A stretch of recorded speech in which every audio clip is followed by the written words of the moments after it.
All right, we're going to be working with the shadow.png and the landscape stitch.png and incorporate that into moving all of those pieces so it makes it look more interesting. Let's go to the beginning, all the way to the left of the timeline. Click on the shadow.png.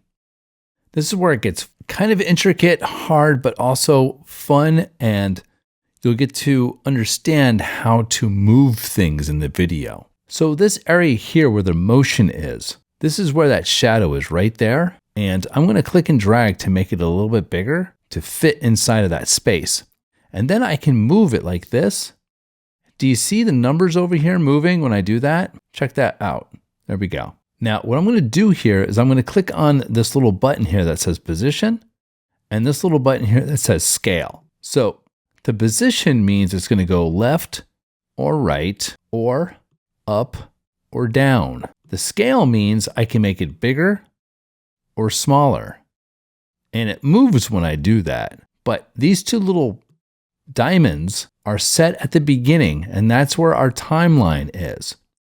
So what I usually do is I'll move the timeline a little bit like this to where he comes to a standing position on top of the ground.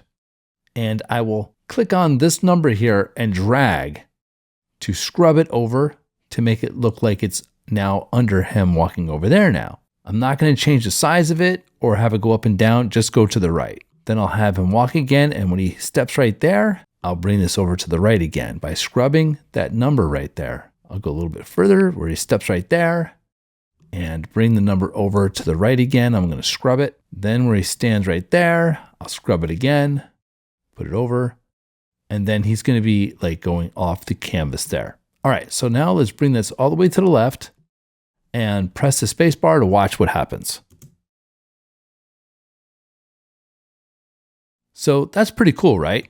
So the next thing I'm going to do is click on the opacity here. There's a blending mode. And let's make it, let's see darken. Let's see what darken does. Okay, I don't like that. Let's try and multiply. Ooh, that's nice. But it's a little too dark. So what I'm going to do is I'm going to bring the opacity down. Drag to the left where that opacity is right here on the left. Do you see that number? Drag it down to about, let me see, 49, 50%.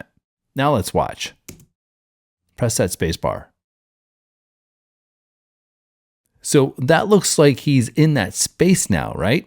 Now we're going to make the background move so it looks like he's walking over the background that's moving. Click on landscape stitch.png. We're going to do the same thing.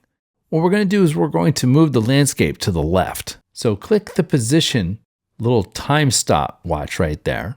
We're not going to change the scale and go all the way to the right of the timeline here and click on that number 960 and drag it to the left just a little bit, like that much. And let's see what happens when he walks now. Press space bar to make him walk. Pretty cool, huh? So he's walking to the right, the landscape's going to the left.